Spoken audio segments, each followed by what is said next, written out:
Antonio Gagliardi, artiste. Alors l'œuvre qui est présentée à la Fondation, en fait, la problématique que j'ai, c'est quand même sur l'espace.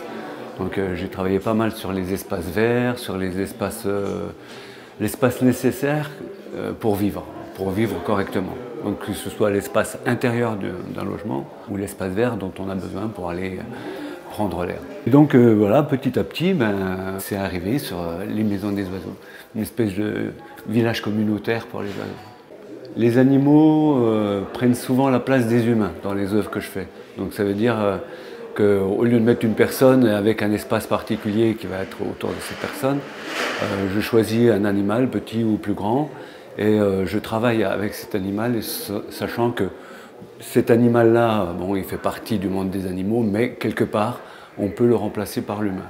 Donc ce sera les mêmes problématiques qui vont s'appliquer à l'être humain. En fait, il y a une idée qui est, au départ, il faut créer un village. Donc il y avait l'idée de communauté d'oiseaux.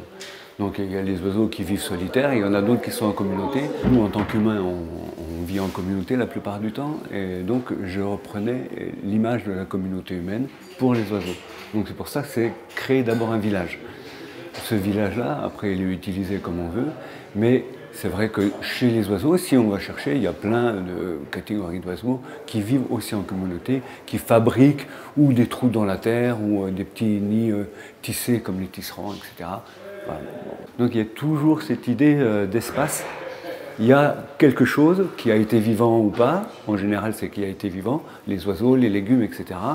Et ce quelque chose prend la place d'un humain, reprend le questionnement qu'on aurait, nous, dans quoi je vis, où est-ce que je vis, quel espace il me faut pour vivre correctement, etc.